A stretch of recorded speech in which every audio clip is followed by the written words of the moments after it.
স্বাগত সান্ধ্যবাজারে পুরো আয়োজনে আপনাদের সঙ্গে আছি আমরা দুজন, আমি শম্পা বিশ্বাস এবং আমি তাসওয়ার নাফি।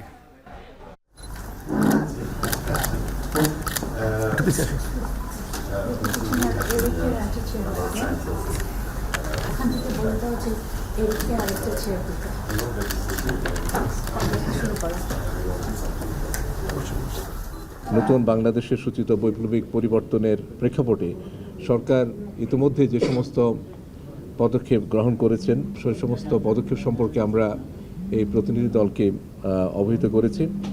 যুক্তরাষ্ট্র সরকারের পক্ষ থেকে অন্তর্বর্তীকালীন সরকারের সঙ্গে কাজ করে যাওয়ার অঙ্গীকার তারা পুনর্ব্যক্ত করেছেন। নাফি, বাংলাদেশকে সহযোগিতার জন্য প্রস্তুত যুক্তরাষ্ট্র। দেশ পুনর্গঠন, সংস্কার কাজ এবং পাচার হওয়া অর্থ ফিরিয়ে আনতে সহায়তা চাইলেন প্রধান উপদেষ্টা। সম্প্রতিকে বিশ্বব্যাংক, এডিবি ও ইউএসআইআইডির কাছ থেকে মিলছে 160 কোটি মার্কিন ডলার ঋণ ও অর্থ সহায়তা।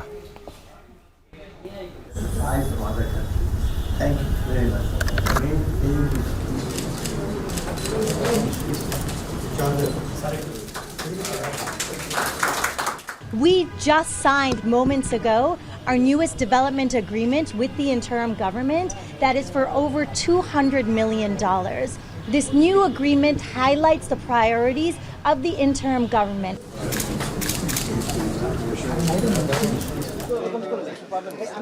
ADB will come, hopefully will come forward along with other multilateral and also bilateral agencies, not only multilateral, there are bilateral.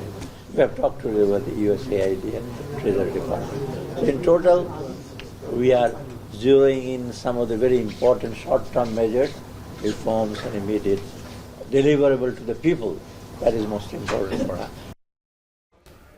ঢাকায় মার্কিন প্রতিনিধি দলের বৈঠকের নানা খবর থাকছে সান্ধ্যবাজারে।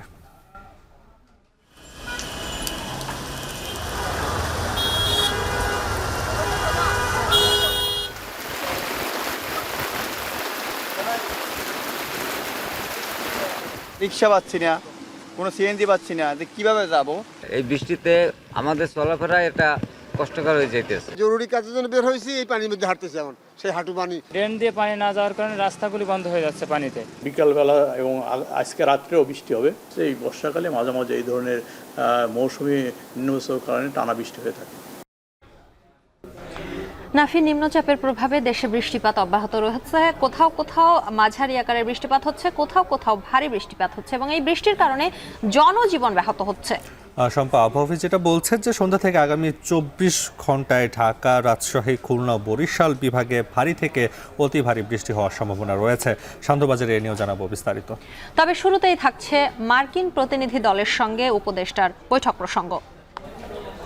নাফি, দেশ পুনর্গঠন এবং বিভিন্ন খাতের সংস্কার, সেই সাথে পাচার হওয়া যে অর্থ সেটি ফেরাতে যুক্তরাষ্ট্রের সহায়তা চাইলেন প্রধান উপদেষ্টা ডক্টর মোহাম্মদ ইউনূস। সকালে যমুনায় প্রধান উপদেষ্টার সঙ্গে দেখা করেন ঢাকায় সফররত মার্কিন প্রতিনিধি দল। শম্পা, এছাড়া দলটি পররাষ্ট্র উপদেষ্টা, অর্থ উপদেষ্টার সঙ্গে বৈঠক করেন। এ সময় ইউএসআইডির কাছ থেকে 20 কোটি ডলার অর্থ সহায়তা পাওয়ার বিষয়ে চুক্তি স্বাক্ষর হয়। এই নিয়ে নাইম আবির জানাচ্ছেন বিস্তারিত।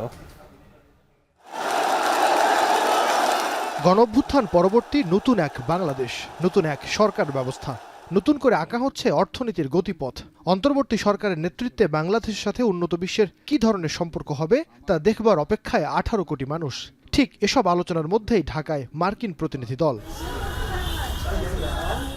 মার্কিন ট্রেজারি বিভাগের অর্থ বিষয়ক আন্ডার সেক্রেটারি ব্রেন্ট নেইম্যানের নেতৃত্বে মার্কিন প্রতিনিধি দলের সফরের দ্বিতীয় দিন শুরু হয় সকাল 9টায়। সঙ্গে মার্কিন সহকারী পররাষ্ট্রমন্ত্রী ডোনাল্ড লু আর ইউএসএইডের সহকারী প্রশাসক অঞ্জলি কৌর।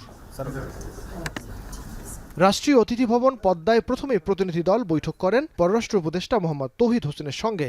ঢাকা ওয়াশিংটন বৈঠকে উঠে আসে অর্থনীতি সম্প্রসারণ, প্রাতিষ্ঠানিক সক্ষমতা বৃদ্ধি, মানবাধিকার সমুন্নত রাখা এবং জলবায়ু পরিবর্তনের ঝুঁকি মোকাবেলায় সহায়তার বিষয়গুলো। এর পরের বৈঠকটি হয় অর্থ উপদেষ্টার সঙ্গে। বৈঠকে স্থান পায় ছাত্র জনতার গণঅভ্যুত্থানে নতুন সরকারের অর্থনৈতিক চ্যালেঞ্জগুলো। ঢাকা থেকে পাচার হওয়া অর্থ ফেরতের ব্যাপারেও সহযোগিতা চায় বাংলাদেশ। আর গণতন্ত্র, মানবাধিকার, সমাজ ও অর্থনৈতিক উন্নয়ন কাজের জন্য দ্য ডেভেলপমেন্ট অবজেক্টিভ গ্র্যান্ট এগ্রিমেন্টের ৬ষ্ঠ সংশোধনী সই হয়েছে। পঞ্চম সংশোধনী পর্যন্ত মার্কিন দাতা সংস্থা USAID-এর $425 মিলিয়ন দিয়েছে। এবার আরও $202 মিলিয়ন অর্থ সহযোগিতা চুক্তি স্বাক্ষর হয়। এই চুক্তির মেয়াদ 2026 সাল পর্যন্ত। বৈঠক শেষে USAID-এর সহকারী প্রশাসক অঞ্জলি কৌর গণমাধ্যমে জানান, বাংলাদেশের সমৃদ্ধি ও আর্থিক প্রবৃদ্ধির লক্ষ্যে কাজ করবে যুক্তরাষ্ট্র। সুশাসন, সামাজিক, মানবিক ও অর্থনৈতিক সুযোগ এবং কঠিন অবস্থা থেকে উত্তরণ, এই খাতগুলোতে অর্থ সহায়তা দেয়া হচ্ছে। We just signed moments ago our newest development agreement with the interim government that is for over $200 million. We have consulted, listened, and worked with the interim government, and now we're here ready to deliver with this agreement. This new agreement highlights the priorities of the interim government, focused on an inclusive growth and prosperity for the people of Bangladesh. আর অর্থ উপদেষ্টা জানান, পাচার হওয়া অর্থ ফেরত আনা ও আর্থিক খাত সংস্কারে সহযোগিতার বিষয়ে আলাপ হয়েছে বৈঠকে। আর্থিক সংস্কার এবং আর্থিক খাতে যেগুলি সহযোগিতাগুলি দরকার সেটা, আর দ্বিতীয়ত বাণিজ্যে আমরা এক্সপোর্ট ডাইভার্সিফিকেশন এবং এক্সপোর্ট বা আমাদের বাণিজ্যের ব্যাপারে অন্যান্য কারিগরি সহায়তা বা বাজার এক্সপ্লোর করার এই সমস্ত আলোচনা হয়েছে। ওরা বলেছে আমরা ডেফিনিট কর্ম পরিকল্পনা নিয়ে আমরা এগুলো তারা এবারে সহযোগিতা করার আশ্বাস দিয়েছে। এরপর ঠিক বেলা 11টায় প্রধান উপদেষ্টার বাসভবন রাষ্ট্রীয় অতিথি ভবন যমুনায় প্রবেশ করে মার্কিন প্রতিনিধি দল। প্রায় ঘণ্টাখানেক অন্তর্বর্তীকালীন সরকারের প্রধান ডক্টর মোহাম্মদ ইউনূসের সাথে বৈঠক করেন তারা। বৈঠকের পর মার্কিন দূতাবাসের ফেসবুক পেজে পৃথক দুটি পোস্টে জানানো হয়, বাংলাদেশ যে ন্যায্য ও অন্তর্ভুক্তিমূলক ভবিষ্যতের দিকে এগিয়ে যেতে চাইছে সেই প্রচেষ্টায় সহায়তা করতে প্রস্তুত যুক্তরাষ্ট্র। পাশাপাশি বাংলাদেশের নব উদ্যমে প্রবৃদ্ধির সাথে এগিয়ে যাওয়াকে পৃষ্ঠপোষকতা করবে বলেও জানায় দেশটি। পরে পররাষ্ট্র সচিব জসিমউদ্দিন তুলে ধরেন মার্কিন প্রতিনিধি দলের সফরের বিস্তারিত। তিনি জানান, অন্তর্বর্তী সরকারের সাথে কাজ করবার অঙ্গীকার এসেছে প্রতিনিধি দলের পক্ষ থেকে। দেশে চলমান রাষ্ট্র সংস্কার নিয়ে জানতে চাইলে তাদের সামনে দেশের পরিবর্তিত পরিস্থিতি তুলে ধরে ঢাকা। দুদেশের স্বাস্থ্য সংশ্লিষ্ট বিষয়গুলো নিয়ে কথাবার্তা বলেছি। ছাত্র জনতার চরম আত্মত্যাগের মধ্য দিয়ে অর্জিত এই নতুন বাংলাদেশের সূচিত বৈপ্লবিক পরিবর্তনের প্রেক্ষাপটে সরকার ইতিমধ্যে যে সমস্ত পদক্ষেপ গ্রহণ করেছেন সে সমস্ত পদক্ষেপ সম্পর্কে আমরা এই প্রতিনিধি দলকে অবহিত করেছি। যুক্তরাষ্ট্র সরকারের পক্ষ থেকে অন্তর্বর্তীকালীন সরকারের সঙ্গে কাজ করে যাওয়ার অঙ্গীকার তারা পুনর্ব্যক্ত করেছেন। শ্রম আইন ও র্যাবের সংস্কারের অগ্রগতিও জানানো হয়েছে প্রতিনিধি দলকে। চাওয়া হয়েছে রোহিঙ্গা সংকটের সমাধানও। আপনারা জানেন যে এখানে সাম্প্রতিককালে কিছু রোহিঙ্গা জনগোষ্ঠীর মানুষ বাংলাদেশে প্রবেশ করেছে, কিন্তু আমরা যেটা বলেছি যে রুট কজটা অ্যাড্রেস করার জন্য সেটা আমরা বেশ জোরের সাথে বলেছি এবং সেটা তারা অ্যাপ্রিসিয়েট করে। লেবার ল নিয়ে আমরা যে সমস্ত পদক্ষেপ নিয়েছি সেই পদক্ষেপ সম্পর্কে তাদেরকে অবহিত করেছি এবং সেই পদক্ষেপগুলো সম্পর্কে তারা নোট নিয়েছেন এবং এগুলোকে তারা উল্লেখযোগ্য অগ্রগতির স্বীকৃতি দেন। তবে এই ক্ষেত্রে এই কনভারসেশনটা কন্টিনিউ করবে। গত 8ই আগস্ট ডক্টর মোহাম্মদ ইউনূসের নেতৃত্বে অন্তর্বর্তীকালীন সরকার দায়িত্ব নেবার পর এটি প্রথম মার্কিন যুক্তরাষ্ট্রের উচ্চ পর্যায়ের প্রতিনিধি দলের বাংলাদেশ সফর। নাইম আবির, এখন, ঢাকা। সম্ভব আমরা দেখছিলাম যে আজকে সারাদিন ব্যাপী মার্কিন যে প্রতিনিধি দলটি বাংলাদেশে এসেছে এবং তারা বিভিন্ন আমরা দেখছি পররাষ্ট্র উপদেষ্টা এবং অর্থ উপদেষ্টা, প্রধান উপদেষ্টা সবার সাথে বৈঠক করেছেন এবং অর্থ সহায়তার একটা বিষয়ে তারা আলোচনা করেছেন। নাফি, এ বিষয়ে সারাদিন ভর আমাদের সহকর্মী নাইম আবির তথ্য সংগ্রহ করেছেন এবং এই মুহূর্তে আমরা স্টুডিওতে তাকে ডেকে নিব, কারণ তার কাছ থেকে আমরা এ বিষয়ে আরো বিস্তারিত জানবো। নাইম আবির, আপনাকে আমাদের স্টুডিওতে স্বাগত জানাচ্ছি। ধন্যবাদ নাফি এবং শম্পা, আপনাদের কথাও শুনছিলাম। আবির, দিনভর আপনি এই যে পররাষ্ট্র মন্ত্রণালয়ের সঙ্গে এবং প্রধান উপদেষ্টার সঙ্গে মার্কিন প্রতিনিধি দল যারা বাংলাদেশে এসেছেন তাদের সংবাদ সংগ্রহ করেছেন। জানতে চাই, এই যে বর্তমান সরকার গত সরকারের সঙ্গে যুক্তরাষ্ট্রের সম্পর্কের যে টানাপোড়েন তৈরি হয়েছিল, বর্তমান এই সফরের মধ্য দিয়ে বা বর্তমান সরকারের সাথে সেই টানাপোড়েনের সম্পর্ক কতটা স্বাভাবিক হয়েছে? সভা স্বাভাবিক হবার যে যাত্রাটি সেটি কিন্তু শুরু হয়েছিল অন্তর্বর্তী সরকার যখন দায়িত্বভার গ্রহণ করে, তখনই কিন্তু আমরা দেখেছিলাম যে মার্কিন পররাষ্ট্র দপ্তরের বিভিন্ন বিবৃতি দেখেছিলাম, মার্কিন প্রেসিডেন্টের তরফ থেকে আমরা বিবৃতি দেখেছিলাম, এবং বাংলাদেশের সাথে কাজ করবার যে প্রত্যাশা সেটি কিন্তু তারা ব্যক্ত করেছিল, এবং পুনর্অঙ্গীকার মানে এর আগে যখন অঙ্গীকার করা হয়েছিল আজও আবার সেই অঙ্গীকার পুনর্ব্যক্ত করা হয়েছে। একটু জানিয়ে রাখি যে আপনি যেমনটি বলছিলেন যে গত সরকারের সময় বিভিন্ন ইস্যু আমেরিকার সাথে বাংলাদেশে তৈরি হয়েছিল, বিশেষ করে ভিসা নিষেধাজ্ঞা, এবং এর বাইরে গিয়ে যদি বলি সামরিক বাহিনীর কয়েকজনের সাথে বিভিন্ন জটিলতা এবং র্যাবের উপর স্যাংশনের বিষয়টি কিন্তু ছিল। এবার একটু বিষয় যদি আমি একটু পেছনে আপনার যদি মনে থাকে যে গত নির্বাচনের আগে কিন্তু আমরা আমেরিকান যে তৎকালীন সময় যিনি এখানে পিটার হাস যিনি রাষ্ট্রদূত ছিলেন তারও কিন্তু আমরা বেশ কিছু অবজারভেশন দেখেছি নির্বাচন, গণতন্ত্র এবং মানবাধিকার পরিস্থিতি নিয়ে বাংলাদেশের ব্যাপারে বিভিন্ন রকমের বিবৃতি বক্তব্য আমরা ওই সময়টিতে দেখেছিলাম। পরবর্তীতে যখন নতুন সরকার ক্ষমতায় আসবার পরে দুই সরকারের মধ্যকার যে নতুন করে একটা শুরু করবার কথা ছিল, কিন্তু বিভিন্নভাবে আমরা দেখলাম যে বড় একটি বিপ্লব হলো জুলাইতে, এবং এর কারণেই গত সরকারের আওয়ামী লীগ সরকারের পতন ঘটবার পরে নতুন সরকার যখন শাসন আমল শুরু করে, অর্থাৎ আমরা বলছি যে ডক্টর ইউনূসের নেতৃত্বে যে অন্তর্বর্তী সরকার, এরপর থেকেই এই সম্পর্কটি যদি উন্নতির কথা বলি তাহলে সেটি আসলে শুরু হয়েছিল। এবং আজ গতকাল যখন এই প্রতিনিধি দল এসেছিল, এটি একটু একটা বার্তা দেয়, কিন্তু কূটনৈতিক বার্তা দেয় যে শম্পা এবং নাফি, যে প্রথম কোনো উচ্চ পর্যায়ের সফর কিন্তু এটি, মানে অন্তর্বর্তী সরকার মাত্র 1 মাস হয়েছে দায়িত্ব গ্রহণ করেছে, 1 মাসের মাথায় মার্কিন যুক্তরাষ্ট্রের একটি দল এসেছে, এবং সেখানে 3 জন গুরুত্বপূর্ণ ব্যক্তি কিন্তু আছেন। একজন হচ্ছেন পররাষ্ট্র যে উপদেষ্টা, মানে পররাষ্ট্র যে মন্ত্রী, সহকারী পররাষ্ট্রমন্ত্রী দক্ষিণ এবং মধ্য এশিয়া বিষয়ক ডোনাল্ড লু, আমাদের এই অঞ্চলে সব থেকে খুবই মানে বিখ্যাত নাম আর কি ডোনাল্ড লু। এর বাইরে আমরা ছবিতে দেখতে পাচ্ছি যে যে নেইম্যানের নাম, যিনি আর কি অর্থ বিষয়ক আন্ডার সেক্রেটারি ট্রেজারি বিভাগের, এবং এরপরে ইউএস এইডের একজন কর্মকর্তা, শীর্ষ কর্মকর্তা তিনি এসছেন, ওনার নাম হচ্ছে কৈরি। এবার একটু জানিয়ে রাখি যে প্রায় $202 মিলিয়ন মার্কিন সহায়তা কিন্তু তারা প্রথম যে চুক্তিটি হয়েছে সেই ইউএস এইডের সাথে বাংলাদেশের যে চুক্তি হয়েছে, এবং সেখানে কিন্তু বাংলাদেশের বিভিন্ন বিষয়ে বিশেষ করে সুশাসনের কথা বলা হয়েছে। এর বাইরে গিয়ে যদি বলি যে সামাজিক এবং অর্থনৈতিক উন্নয়ন এবং সাধারণ মানুষের যে জায়গাগুলো, সেই বিষয়গুলো নিয়ে আসলে কাজ করবার কথা বলা হয়েছে। আবির, আপনার কথার সূত্র ধরে একটু বলতে চাই, এই যে নানান বিষয় নিয়ে আলোচনা হচ্ছে, তার মধ্যে একটি ছিল যে পাচার হওয়া যে অর্থ সেটি ফেরত আনার ব্যাপারে একটি সহায়তা করার আশ্বাস আমরা দেখেছি যে ওনারা দিয়েছেন। সেক্ষেত্রে এই অর্থ কিভাবে ফেরত আনা হবে বিস্তারিত কিছু জানতে পেরেছেন কিনা? হ্যাঁ শম্পা, এই বিষয়টা আমি আসতে চাচ্ছিলাম যে এই যে কূটনৈতিক যে সফরটি আমরা দেখছিলাম, 6 সদস্যের যে কমিটি বা প্রতিনিধি দল, তারা কিন্তু যে জায়গাগুলোতে কাজ করছে তার মধ্যে সব থেকে বড় যে কাজ করবার জায়গা সেটি হচ্ছে আর্থিক সংস্কার। আপনি নিশ্চয়ই জানেন, এবং নাফি আপনিও নিশ্চয়ই জানেন যে বাংলাদেশে বিগত সময় আমরা দেখেছি ব্যাংক খাতগুলো আসলে ধ্বংস হয়ে গেছে, এবং একই সাথে ঋণে জরাজীর্ণ অবস্থা, এবং এর বাইরে যদি বলি ডলার সংকটের ব্যাপার, রিজার্ভের যে একেবারে নিম্নমুখী অবস্থা, সেগুলো কিন্তু আমরা লক্ষ্য করেছি বিভিন্ন সময়।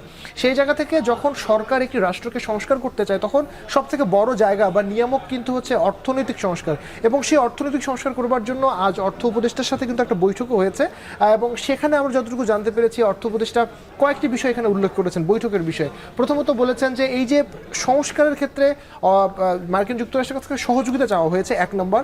2 নম্বর আরেকটি সহযোগিতার কথা বলা হয়েছে, সেটি হচ্ছে যে পাচার হয়ে যাওয়া অর্থ। আমরা এর আগে বিভিন্ন সময় দেখেছি যে একটা বড় অঙ্কের টাকা বা অর্থ কিন্তু আসলে পাচার হয়ে গেছে। সেই জায়গা থেকে তারা বলেছে যে আর্থিক সহযোগিতা এবং কারিগরি সহযোগিতা যদি দরকার হয় বাংলাদেশের তরফ থেকে, ঢাকা সেটি আসলে ওয়াশিংটনের কাছে চাইবে। আমি জানতে চাচ্ছিলাম যে অন্তর্বর্তী সরকার আসার পর প্রথমবারের মতো একটি বড় দল আসলো, এই যারা যে অর্থ সহায়তার বিষয় যেগুলো বলছে সেগুলো পেলে আসলে দেশের অর্থনীতির সংস্কার কতটুকু সম্ভব বলে মনে হয়? হ্যাঁ নাফি, আসলে দুই দেশের মধ্যে সম্পর্ক সেটি আসলে একটি চলমান প্রক্রিয়া। নিশ্চয়ই এই যে চুক্তিটি স্বাক্ষর হয়েছে, এটি হচ্ছে এর আগে একটি চুক্তি ছিল, সেই চুক্তিটির ধারাবাহিক প্রক্রিয়া। $954 মিলিয়ন কিন্তু সহায়তা করবার কথা ছিল বাংলাদেশকে, সেখানে আমরা 400-র বেশি মিলিয়ন মার্কিন ডলার আমরা সহায়তা পেয়েছিলাম গেল সরকারের সময়। এবার এই সরকারের একই চুক্তিকে নতুন করে সংস্কার করা হয়েছে, করে এখন $202 মিলিয়ন মার্কিন ডলার আসলে এখানে দেওয়া হচ্ছে, এবং এর পরবর্তীতে এই ধারাবাহিক প্রক্রিয়াটি আসলে বজায় থাকবে, এবং 954 অর্থাৎ আগের যে অঙ্কটি ছিল সেই অঙ্কের সাথে নতুন এই সংখ্যাটি আসলে যুক্ত হবে। এর বাইরে গিয়ে যদি আরো বলি তাহলে রোহিঙ্গা সমস্যার বিষয় নিয়ে আসলে কথা হয়েছে। এর বাইরে গিয়ে যদি বলি যে র্যাবের উপর স্যাংশন, যেহেতু আইন শৃঙ্খলা বাহিনীর অন্যতম আমাদের দেশে একটি বাহিনী হচ্ছে র্যাবের উপর স্যাংশনের বিষয়টি যেহেতু রয়েছে, সেটি নিয়ে কথা হয়েছে। এবং শ্রম আইন নিয়ে, বাংলাদেশের শ্রম আইন নিয়ে কিন্তু মার্কিন যুক্তরাষ্ট্রের দীর্ঘদিন ধরে একটি অবজারভেশন রয়েছে, সেই আইন সংশোধন করা এবং সেই আইন সংশোধন করবার যে প্রক্রিয়া সেটি কিন্তু তাদেরকে তাদেরকে জানানো হয়েছে এবং তারা এটি নোট করেছেন এবং তারা বলেছেন যে পরবর্তীতে এটি নিয়ে আসলে বিস্তারিত আলাপ করা যাবে। আমি অসংখ্য ধন্যবাদ আপনাকে, জানতে পারলাম আজকে সারাদিন যে বৈঠক হলো সেখানে সুনির্দিষ্ট কি আশ্বাসগুলো দিয়েছে মার্কিন প্রতিনিধি দল বাংলাদেশকে। আপনাকে অসংখ্য ধন্যবাদ আমাদেরকে সময় দেওয়ার জন্য। ধন্যবাদ আবু দুচুক। শম্পা, আমরা শুনছিলাম নাইম আবির জানাচ্ছিল যে আর্থিক যে সংস্কারের কথা বলছিল এবং মার্কিন প্রতিনিধি দল আরও বেশ বড় একটি অঙ্ক তাদের অর্থ সহায়তা এবং ঋণ দেওয়ার ব্যাপারে কথা বলছিল। এবং আমরা আমাদের সহকর্মী নাইম আবিরের মাধ্যমে জানছিলাম সেই আশ্বাসগুলো সম্পর্কে। নিশ্চয়ই এই সম্পর্কের ক্ষেত্রে দেখা যায় যে আগের সরকারের সঙ্গে যুক্তরাষ্ট্রের যে সম্পর্ক ছিল এই সফরের মধ্যে দিয়ে নিশ্চয়ই যুক্তরাষ্ট্রের সঙ্গে সেই যে সম্পর্ক সেটি কাটিয়ে ওঠে নতুন মাত্রায় একটি সম্পর্ক তৈরি হবে বাংলাদেশের। এবারে চলে যাব পরবর্তী প্রসঙ্গে। এদিকে গুরুত্বপূর্ণ প্রাতিষ্ঠানিক কাঠামো সংস্কারে অন্তর্বর্তী সরকারকে সহায়তা করার আগ্রহ প্রকাশ করেছে এশীয় উন্নয়ন ব্যাংক এডিপি। দুপুরে তাদের একটি প্রতিনিধি দল প্রধান উপদেষ্টার সঙ্গে দেখা করে এ আগ্রহ জানায়। বাজেট সহায়তা হিসেবে ইতিমধ্যে $40 কোটি নিশ্চয়তা পেয়েছে বাংলাদেশ। তাদের কাছ থেকে আরও $130 কোটি পাওয়ার ব্যাপারে আশাবাদী ঢাকা। এছাড়া আর্থিক খাত সংস্কারে বিশ্বব্যাংকের কাছ থেকেও $100 কোটি ঋণ সহায়তা পাচ্ছে বাংলাদেশ। আরও জানাচ্ছেন দেবরাজ দেব। ইউক্রেনে 2021 সালে রাশিয়ার আক্রমণের সাথে করোনা মহামারীর পর থেকেই ধুঁকছে বাংলাদেশের অর্থনীতি। নানা সংস্থা থেকে অর্থ সহায়তার পাশাপাশি আর্থিক খাতের নানা সংস্কার ও পরিবর্তনের মধ্য দিয়ে চলছে দেশের অর্থনৈতিক খাত। গেল 5 আগস্ট আওয়ামী লীগ সরকারের পতনের পর আর্থিক খাতের সংস্কার নিয়ে অন্তর্বর্তী সরকার মাঠে নেমেছে আরও জোরে সোরে। বিগত সরকারের আর্থিক খাতের অনিয়ম, অর্থ পাচারে ধুঁকতে থাকা অর্থনীতিকে সহায়তা দিতে আগের সরকারের মতো নতুন সরকারও আর্থিক সংস্থাগুলো থেকে বাজেট সহায়তা চেয়েছে। রোববার বিকেলে বাংলাদেশ ব্যাংকের গভর্নরের সাথে বৈঠকে বসে বিশ্ব ব্যাংক ও এডিবির প্রতিনিধিরা। এর মধ্যে আগামী ডিসেম্বর নাগাদ $1 বিলিয়ন ঋণ সহায়তা দেওয়ার বিষয়টি নিশ্চিত করেছে বিশ্ব ব্যাংক। অন্যদিকে এডিবির সাথে বৈঠকে $130 কোটি পাওয়া নিয়েও আশাবাদী বাংলাদেশ ব্যাংক। এর আগে দুপুরে সচিবালয়ে অর্থ মন্ত্রণালয়ে এশীয় উন্নয়ন ব্যাংক এডিবির প্রতিনিধি দল বৈঠকে বসেন অর্থ ও পরিকল্পনা উপদেষ্টার সাথে। এ সময় চলতি বছরের ডিসেম্বরে $40 কোটি ঋণ সহায়তা দেওয়ার পাশাপাশি ভবিষ্যতে স্বল্প ও দীর্ঘমেয়াদী ঋণের ব্যাপারেও কথা হয়েছে বলে জানান উপদেষ্টা।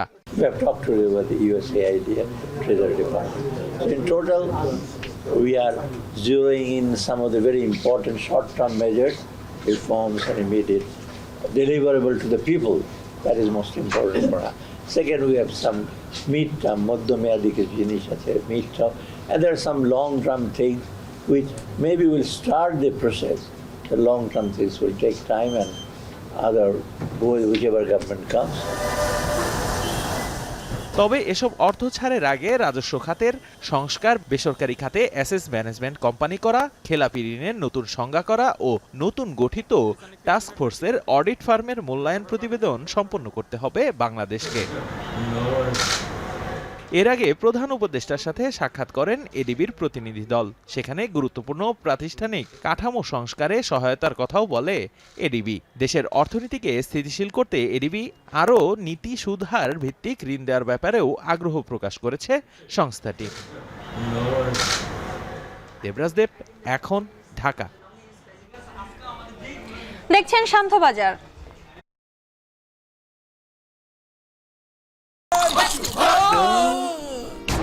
আমি এই চেয়ারে বসবো না।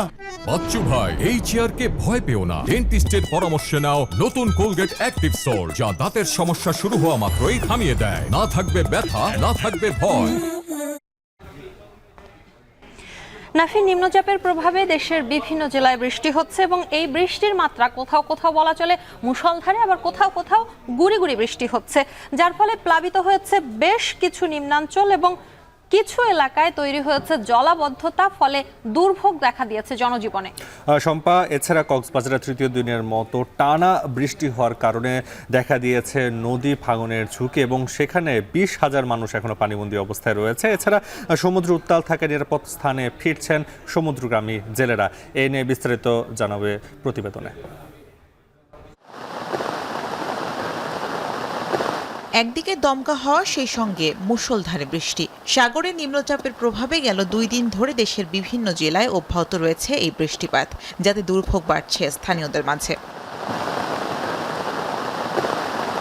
গত 2 দিন ধরে মাঝারি ও ভারী বৃষ্টিতে নাকাল বরিশালবাসী। জলাবদ্ধতা তৈরি হয়েছে নগরীর বটতলা, মুন্সি গ্যারেজ, বগুড়া রোড, কালীবাড়ি রোড সহ বেশিরভাগ সড়কে, যাতে চলাচলে ভোগান্তি তৈরি হয়েছে স্থানীয়দের মাঝে। এদিকে বাড়ছে নদ নদীর পানি। কীর্তনখোলা নদীর পানি বিপদসীমার ওপর দিয়ে বয়ে যাওয়ায় প্লাবিত হচ্ছে নিম্নাঞ্চল। এছাড়া বৈরী আবহাওয়ায় বন্ধ রয়েছে বরিশাল নদী বন্দর থেকে অভ্যন্তরীণ রুটের নৌ চলাচল। কালকে সকাল থেকে আপনার সারাদিন বৃষ্টি হইতেছে। এখন বরিশালে প্রতি সময় এরকম যে একদিন বৃষ্টি হলে পুরো মানে রাস্তায় পানি উঠে যায়। এখানে জরুরি কাজের জন্য বের হয়েছি, এই পানির মধ্যে হাঁটতেছে এখন, সেই হাঁটু পানি বা কোমর পানি। বৃষ্টিতে তো মনে করেন সারা বরিশাল তলাই গেছে, তো গাড়ি ঘোড়া চালান যায় না। ভিতরে অনেক গল্লি আছে এবং বাসা বাড়ি আছে যা প্লাবিত, ঘরে তামাক পানি, রান্দার কিছু নাই তাদের। অপরিকল্পনাভাবে খাল যে ভরাট করার কারণে আমাদের এই জলাবদ্ধতার শিকার হচ্ছি আমরা প্রতিনিয়ত। এদিকে 2 দিনের রেকর্ড বৃষ্টির পর কক্সবাজারে বৃষ্টির পরিমাণ কিছুটা কমে আসলেও পুরোপুরি থেমে যায়নি। এতে দীর্ঘ হচ্ছে দুর্ভোগ। এখনো প্লাবিত রয়েছে 6টি উপজেলার বেশ কিছু এলাকা, পানিবন্দী 20,000 মানুষ। এদিকে বৃষ্টিতে তৈরি হয়েছে নদী ভাঙনের ঝুঁকি। রামুর দক্ষিণ মিঠাছড়ি এলাকায় 5টি গ্রামের 3 শতাধিক পরিবার রয়েছে ভাঙনের ঝুঁকিতে। গত 3 দিনে 10টি বসতঘর ভেঙে বিলীন হয়েছে নদীগর্ভে। আমাদের অনেক কষ্ট হয়েছে। আমাদের বাঁশের একটা ব্রিজ ভেঙে গেছে, তুলিয়ে নিয়ে গেছে। খাওয়া দাওয়া করতে পারে নাই এবং বাসায় পাক করতে পারে নাই, বাসায় চোলা ডুবে গেছে। বৃষ্টিতে স্থবির হয়ে পড়েছে খুলনার জনজীবনও। জলাবদ্ধতা তৈরি হয়েছে নগরীর খানজাহান আলী রোড, টুটপাড়া, কানিয়াখানা সহ নগরীর বেশ কিছু নিম্নাঞ্চলে, যাতে সড়কে কমেছে চলাচল। যারা বের হচ্ছেন তাদের গুনতে হচ্ছে বাড়তি ভাড়া। খুব সমস্যা আমাদের আজ 3 দিন যাবত। এই জলাবদ্ধতা, পানি মেঝে রাস্তায় পানি, ড্রেন দিয়ে পানি না যাওয়ার কারণে রাস্তাগুলি বন্ধ হয়ে যাচ্ছে পানিতে। জলাবদ্ধতা তৈরি হয়েছে যশোরের MM কলেজ, ফোরকি, বেজপাড়া, শঙ্করপুর সহ অন্তত 30টি এলাকায়। সড়কে হাঁটু পানিতে চলাচল করতে ভোগান্তিতে পড়ছেন স্থানীয়রা। রাত থেকে টানা বৃষ্টি ও দমকা হাওয়া অব্যাহত রয়েছে ভোলা, বরগুনা ও পটুয়াখালীর উপকূল জুড়ে। সাগরে 3 নম্বর বিপদ সংকেত থাকায় তীরে ফিরতে শুরু করেছে মাছ ধরার ট্রলার। তবে এখনও যোগাযোগ বিচ্ছিন্ন রয়েছে বেশ কিছু ট্রলারের সঙ্গে। এছাড়া বৃষ্টির পানি জমে নষ্ট হচ্ছে আমন ধানের বীজতলা। এদিকে টানা বৃষ্টিতে ঝালকাঠিতেও তৈরি হয়েছে জলাবদ্ধতা। এছাড়া উজানের ঢলে বাড়ছে রাঙামাটির কাপ্তাই হ্রদের পানি। এতে পানিবন্দী হয়ে পড়েছে রাঙামাটি পৌর এলাকা সহ বাঘাইছড়ি ও লংগদ উপজেলার 5 ইউনিয়নের 9,000 মানুষ। শামীমা রহমান শাম্মী, এখন। রাজধানীতেও চলছে মুষলধারে বৃষ্টি। ঝড় সতর্কীকরণ কেন্দ্র বলছে পরবর্তী 24 ঘন্টায় 4 বিভাগে ভারী থেকে অতি ভারী বৃষ্টির শঙ্কা রয়েছে। আবহাওয়ার সবশেষ জানাতে রাজধানীর শাহবাগ থেকে এই মুহূর্তে যুক্ত হচ্ছেন সহকর্মী হাসিব বিল্লাহ। হাসিব, আবহাওয়া অফিস বিকেলে বলেছে আগামীকাল থেকে পরিবেশ বা এই যে বৃষ্টি পরিস্থিতি সেটি অনেকটা স্বাভাবিক হয়ে আসবে। অন্যদিকে ঝড় সতর্কীকরণ কেন্দ্রের যে পূর্বাভাস সেটি বলছে অন্য কথা। বিস্তারিত জানাবেন এই দুই বিষয়ে।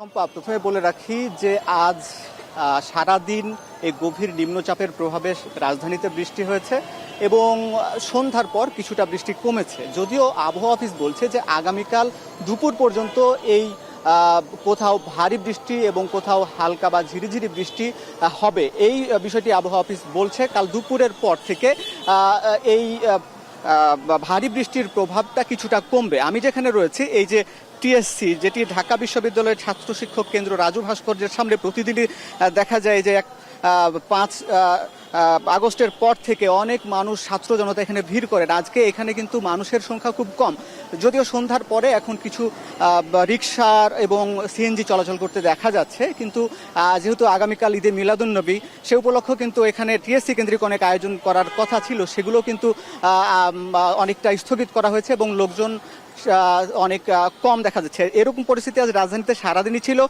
সকাল থেকে মানুষ কম বের হয়েছেন, যেহেতু ভারী বৃষ্টি ছিল। যারা নিতান্ত প্রয়োজনে অনেকে বের হতে হয়েছে, তবুও সব রকম প্রস্তুতি নিয়ে তারা বের হতে হয়েছে তাদের। এবং রাজধানীতে আজকে যানজটের পরিমাণও কিন্তু কিছুটা কম ছিল। আর বৃষ্টি ঢাকা শহর সহ 4 বিভাগে, বিশেষ করে খুলনা, ঢাকা, রাজশাহী, এই বরিশাল এই 4 বিভাগে 3 নাম্বার বিবাদ সংখ্যা দেখাতে বলা হয়েছে, কারণ ঝড়ো হাওয়া এবং এই যে ভারী বৃষ্টিপাত কিন্তু আছে, কারণ যে সাগর থেকে যে গভীর নিম্নচাপটি শুরু হয়েছে সেটির প্রভাবে এই বৃহস্পতিবার, শুক্রবার, শনিবার যে এই যে সমুদ্র অঞ্চল থেকে এই লোকালয় পর্যন্ত এটির প্রভাব বিস্তার করছে। আবহাওয়া অফিস জানিয়েছে যে এই মুহূর্তে গভীর নিম্নচাপটি ভারতের পশ্চিমবঙ্গে অবস্থান করছে এবং সেখান থেকে পশ্চিম দিকে এবং উত্তরাঞ্চলে সেই ঘূর্ণিঝড়টি যাবে এবং কিছুটা দুর্বল হয়ে যাবে আস্তে আস্তে। কিন্তু যেহেতু এর গতিবেগ কম, এজন্যই কিন্তু বেশি সময় নিয়ে সেই নিম্নচাপটি যাচ্ছে, যার কারণে কিন্তু রাজধানী সহ সারা দেশে এবং এমনকি আসামেও কিন্তু ব্যাপক বৃষ্টিপাতের দেখা দিয়েছে। এ ছিল শম্পা রাজধানী থেকে। নিম্নচাপের প্রভাবে রাজধানী সহ সারা দেশে মুষলধারে থেকে কোথাও কোথাও হালকা বৃষ্টিপাত অব্যাহত রয়েছে। সেই খবরাখবর রাজধানীর ঢাকা বিশ্ববিদ্যালয় এলাকা থেকে জানাচ্ছিলেন সহকর্মী হাসিবিল্লাহ। শান্তবাজারে নিচ্ছে ছোট্ট একটা বিরতি, ফিরছি একটু পর।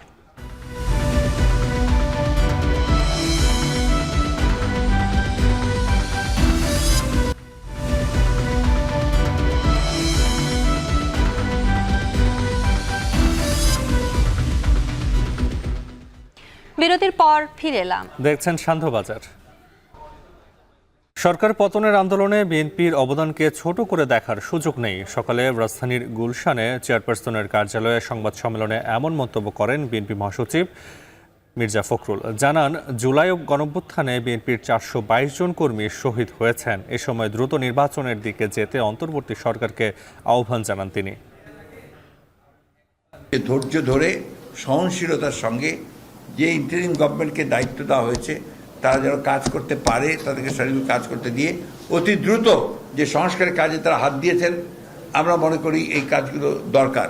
এই কাজগুলোকে খুব দ্রুত শেষ করে একটা নির্বাচনের দিকে যাওয়া, যে নির্বাচনটা একটা নিরপেক্ষ সরকারের অধীনে নির্বাচন হবে এবং আপনার একটা অবাধ সুষ্ঠু জনগণ ভোট দিয়ে তাদের প্রতিনিধি নির্বাচন করবে। নির্বাচন কেন্দ্রিক যে সংস্কারগুলো প্রয়োজন, অর্থাৎ নির্বাচন কমিশন, প্রশাসন, আপনার আইন শৃঙ্খলা বাহিনী এবং জুডিশিয়ারি, এই কথাগুলি আমরা বলেছি। যেমন আমাদেরকে অনেককেই আমাদের শাস্তি দিয়ে দিয়েছে।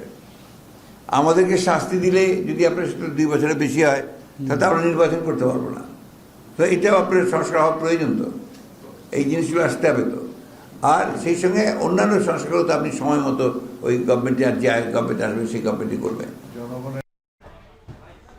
দেখছেন শান্তবাজার।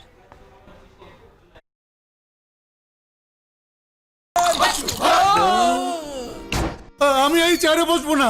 বাচ্চু ভাই, এই চেয়ারকে ভয় পেও না। ডেন্টিস্টের পরামর্শ নাও নতুন কোলগেট অ্যাক্টিভ সোল, যা দাঁতের সমস্যা শুরু হওয়া মাত্রই থামিয়ে দেয়। না থাকবে ব্যথা, না থাকবে ভয়। বৈষম্য বিরোধী আন্দোলনে নতুন যে বাংলাদেশের চেতনা তৈরি করেছে ছাত্র জনতা, তার ধারক হিসেবে নতুন রাজনৈতিক দলের প্রয়োজনীয়তা আছে। টিআইবি কার্যালয়ে এ আলোচনায় মন্তব্য করেন নির্বাহী পরিচালক ইফতেখারুজ্জামান। একই সভায় সমন্বয়ক হাসনাত আব্দুল্লাহ বলেন, ক্ষমতাকে প্রশ্ন করা ও জবাবদিহিতার মধ্য দিয়ে হাঁটতে হবে নতুন বাংলাদেশের। আরো জানাচ্ছেন গালিব ইবনে রিয়াজ। 2024 সালের ছাত্র জনতার গণ অভ্যুত্থান পরবর্তী কেমন বাংলাদেশের স্বপ্ন দেখছেন তরুণরা? তারুণ্যকে নিয়ে আন্তর্জাতিক গণতন্ত্র দিবসে ট্রান্সপারেন্সি ইন্টারন্যাশনাল বাংলাদেশ টিআইবির আয়োজনে আলোচনা সভার বিষয় নতুন বাংলাদেশের গণতন্ত্র ও সুশাসন। বাংলাদেশে 12 দিন পর্যন্ত পুলিশ। টিআইবি কার্যালয়ে আয়োজিত আলোচনায় বৈষম্য বিরোধী ছাত্র আন্দোলনের সমন্বয়কদের দাবি, 71-এ যে স্বপ্ন নিয়ে লড়াই করেছিল মুক্তিকামী জনগণ, সে স্বপ্ন এত বছরেও পূরণ হয়নি। তাই মানুষের অধিকার প্রতিষ্ঠায় 24-এ এসে সেই পরিবর্তনের প্রত্যাশা তাদের। 1971 সালে বাংলাদেশ স্বাধীন হওয়ার পরে পরিবর্তিত হয়নি, শুধুমাত্র পতাকা পরিবর্তিত হয়েছে, জাতীয় প্রতীকগুলো পরিবর্তিত হয়েছে, কিন্তু রাষ্ট্র কাঠামো, শাসন কাঠামো পরিবর্তিত হয়নি, গুণগত কোনো পরিবর্তন ঘটে নাই। বাংলাদেশের জনগোষ্ঠীর প্রতিফলিত করার জন্য আমরা যাদেরকে আসলে নির্বাচন করেছি বারবার, এই জায়গাগুলো ফেল করেছে। সেই জায়গা থেকে আসলে বাংলাদেশে ওয়ার্ল্ড ম্যাপে বাংলাদেশের জনগণের ক্যারেক্টার এবং বাংলাদেশের কোনো নির্দিষ্ট বৈশিষ্ট্য তৈরি হয় নাই। তো আমরা চাইবো যে বাংলাদেশে পাবলিক সেক্টর আমাদের ঢেলে যদি সাজাতে হয় সেটা অবশ্যই আমরা করব। 24 যদি এই 90-এর পুনরাবৃত্তি হয়, 71-এর পুনরাবৃত্তি হয়, 52-এর পুনরাবৃত্তি হয়, তাহলে কিন্তু আর মনে হয় না যে আর কখনোই যে আমাদের একটা শক্তির বা সামর্থ্যের জায়গা তৈরি হয়েছে সেটাকে আর কখনোই আর পুনর্মঞ্চায়ন সম্ভব। সভায় টিআইবির নির্বাহী পরিচালক বলেন, বাক স্বাধীনতা কেড়ে নিয়ে এক নজরদারি সমাজ গড়ে তুলেছিল আওয়ামী লীগ সরকার, যে কারণে তাদের পতন হয়েছে। সেই সাথে দুর্নীতির সহায়ক ও দুর্নীতিকে সুরক্ষা দেওয়ার জন্য রাষ্ট্র কাঠামো গড়ে তুলেছিল স্বৈরাচার সরকার। গণতন্ত্রের অন্যতম উপাদান যে বাক স্বাধীনতা, সেটাকে খর্ব করে বাংলাদেশকে একটা পেশাগত দেউলিয়াপনা, সার্ভেলেন্স বা নজরদারি ভিত্তিক সমাজ, সবকিছুকে কেন্দ্র করে এমন একটা অবস্থায় নিজেদেরকে তারা প্রতিস্থাপন করেছিল, তারা ভেবেছিল ইনভিনসিবল। কিন্তু আমার তরুণ প্রজন্ম যে তার চেয়ে বেশি ইনভিনসিবল সেটা তারা ভুলে গেছে। ইতিহাসের শিক্ষা হচ্ছে, ইতিহাস থেকে মানুষ শিক্ষা নেয় না, এটি আরো একবার প্রমাণিত হয়েছে, যেই কারণে পদদলিত হয়েছে স্বৈরাচার। ছাত্র জনতা যে নতুন বাংলাদেশের চেতনা গড়ে তুলেছে, তার ধারণ করার জন্য নতুন রাজনৈতিক দল গঠন করার প্রয়োজনীয়তা আছে বলেও ব্যক্তিগতভাবে মত দেন টিআইবির নির্বাহী পরিচালক। ব্যক্তি হিসেবে দিচ্ছি, not age TIB executive director হিসেবে না, ব্যক্তি হিসেবে দিচ্ছি। আমি মনে করি যে বৈষম্য বিরোধী আন্দোলন, তার মাধ্যমে যে নতুন বাংলাদেশের চেতনা, সেই চেতনার ধারক হিসাবে একটা রাজনৈতিক শক্তির বিকাশের অপরিহার্যতা রয়েছে। নতুন বাংলাদেশ পুনর্গঠনে আমলা থেকে শুরু করে সবার সহযোগিতা কামনা করেন তিনি। দেখার বিষয়, এটার নেতৃত্ব গালিব ইবনে রিয়াজ, এখন, ঢাকা। সন্ধ্যাবাজারে নিচ্ছে আরেকটা বিরতি, ফিরছি একটু পর।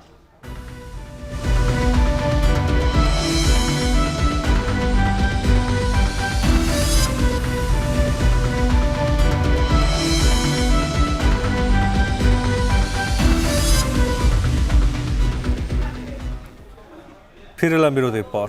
আপনারা দেখছেন শান্তবাজার। নাফি, অচল অবস্থা কাটিয়ে ফের শ্রমিকদের কর্মচাঞ্চল্যে মুখর হয়ে উঠেছে পোশাক কারখানা অধ্যুষিত এলাকা, এবং পরিস্থিতি স্বাভাবিক হতে শুরু করলেও নতুন ক্রয়াদেশ এবং নির্ধারিত সময়ে পণ্য রপ্তানি নিয়ে শঙ্কা তৈরি হয়েছে। সম্পদ, তবে সমস্যা নিরসনে শ্রম সংক্রান্ত পর্যবেক্ষণ কমিটি বিভিন্ন কারখানায় পরিদর্শন করেন এবং শ্রমিক ও মালিকদের সাথে মত বিনিময় করে দ্রুত কার্যকর পদক্ষেপ নেওয়ার আশ্বাস দিয়েছে কমিটি। এ নিয়ে বিস্তারিত প্রতিবেদনে দেখে আসবো। গেল কয়েকদিনের অচল অবস্থা কাটিয়ে ফের স্বাভাবিক হতে শুরু করেছে পোশাক শিল্পের কর্মপরিবেশ। সকাল থেকে বৃষ্টি উপেক্ষা করে কারখানায় যোগ দেন শ্রমিকরা। শিল্পনগরী গাজীপুরের পোশাক কারখানাগুলো শ্রমিকদের পদচারণায় মুখর। সবাই কাজে যোগ দেয়ায় উৎপাদনেও ফিরেছে কারখানাগুলো। তবে নতুন ক্রয়াদেশ ও নির্ধারিত সময়ে পণ্য রপ্তানি নিয়ে শঙ্কা কাটেনি। কারখানা সুন্দরভাবে চললো, শ্রমিকরা সুন্দরভাবে বেতন পাবে, এটাই আমরা। কারখানা বন্ধ হলে আমরা সমস্যা। আন্দোলনের কারণে ফ্যাক্টরির কাজকাম কম আছে, আবার ভাড়া আছে না। এদিকে শ্রমিকরা কর্মস্থলে ফিরলেও অনেক কারখানায় কাজ না থাকায় অলস সময় পার করতে দেখা যায়। এমন অবস্থা দীর্ঘায়িত হলে শ্রমিকদের বেতন ভাতা পরিশোধে বিপাকে পড়তে হতে পারে বলে মনে করছেন সংশ্লিষ্টরা।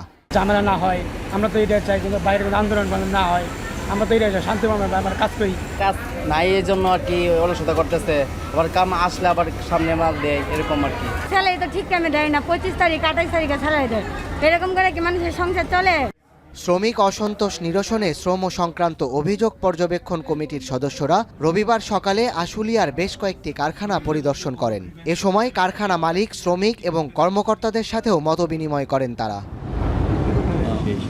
কমিটির আহ্বায়ক এবং শ্রম কর্মসংস্থান মন্ত্রণালয়ের অতিরিক্ত সচিব মোহাম্মদ সবুর জানান, শিল্প কারখানার শ্রমিকদের বিভিন্ন দাবি এবং সমস্যা সরকারের কাছে উত্থাপন করা হবে, নেওয়া হবে প্রয়োজনীয় পদক্ষেপ।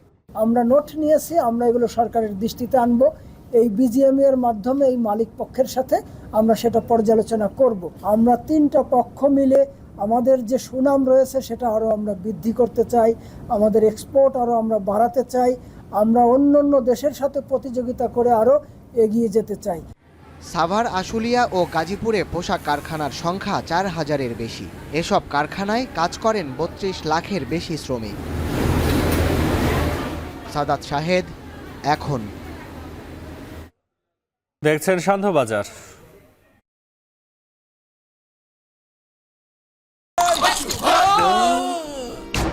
আমি এই চেয়ারে বসবো না। বাচ্চু ভাই, এই চেয়ারকে ভয় পেও না। ডেন্টিস্টের পরামর্শে নাও নতুন কোলগেট অ্যাক্টিভ সোল, যা দাঁতের সমস্যা শুরু হওয়া মাত্রই থামিয়ে দেয়। না থাকবে ব্যথা, না থাকবে ভয়। 5 আগস্ট শ্রমিক রুবেল হত্যার ঘটনায় সাবেক জনপ্রশাসন মন্ত্রী ফরহাদ হোসেনকে 5 দিনের রিমান্ড দিয়েছে আদালত। দুপুরে চিফ মেট্রোপলিটন ম্যাজিস্ট্রেট আদালতের বিচারক সানাউল্লাহ 5 দিনের রিমান্ড মঞ্জুর করেন। আদাবর থানার পুলিশ রুবেল হত্যা মামলায় 7 দিনের রিমান্ড চেয়েছিল। পরে রাষ্ট্রপক্ষের আইনজীবী জানান, বৈষম্য বিরোধী ছাত্র আন্দোলন দমন করতে শেখ হাসিনাকে বিভিন্ন পরামর্শ দিয়েছিলেন সাবেক মন্ত্রী ফরহাদ। তবে আসামি পক্ষের আইনজীবী দাবি করেন, ফরহাদ হোসেনের বিরুদ্ধে হত্যার কোনো সুনির্দিষ্ট অভিযোগ নেই।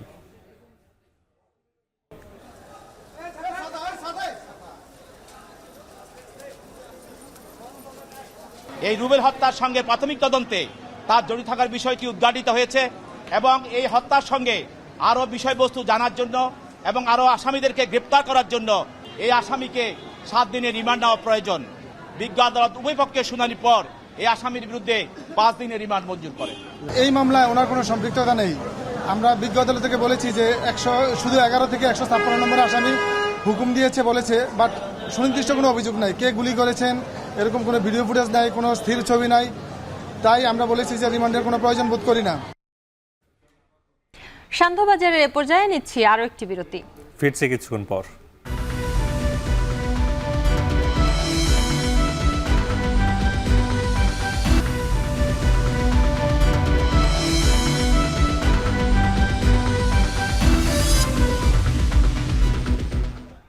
বিরতির পর ফিরে এলাম। দেখছেন সান্ধ্যবাজার।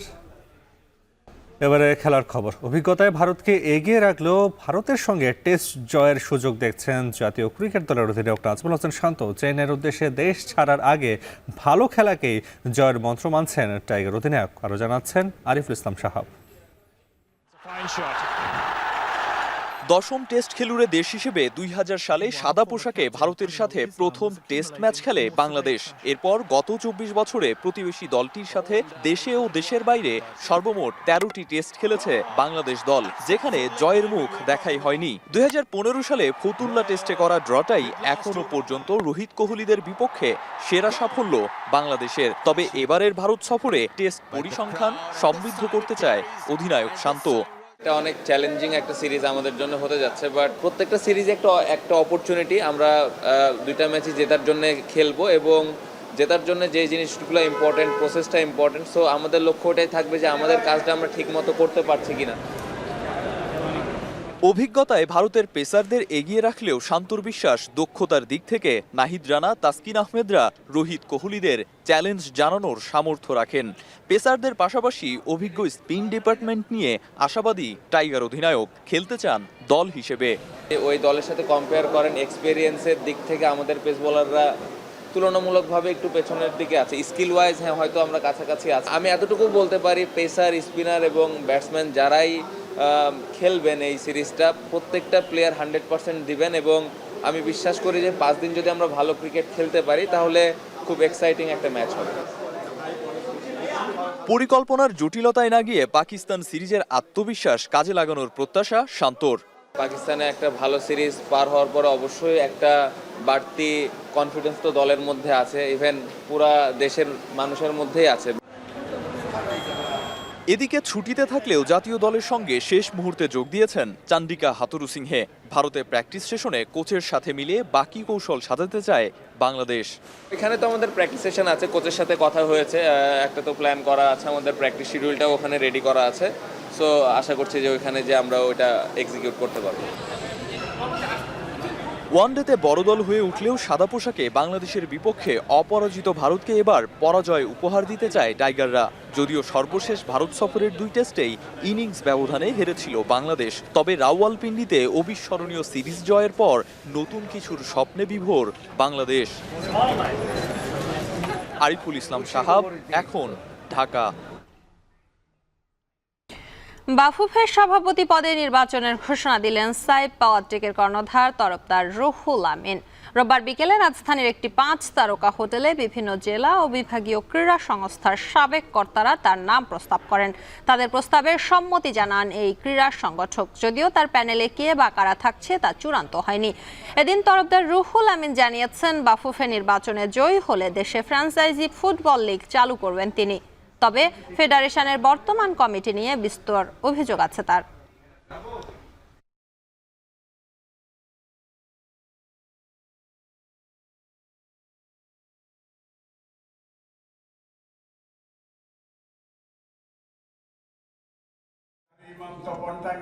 গভীর শ্রদ্ধা ভরে স্মরণ করি আমাদের জেলা বিভাগীয় অ্যাসোসিয়েশন থেকে আমাদের তপন ভাই। এই সাথে শেষ করছি সান্ধ্যবাজার। এখন টেলিভিশন ওয়েবসাইটে দেখতে ভিজিট করুন www.ekhon.tv। এছাড়া ফেসবুকে দেখতে ভিজিট করুন facebook.com/tv.ekhon এবং ইউটিউবে দেখতে ভিজিট করুন youtube.com/c/ekhon tv।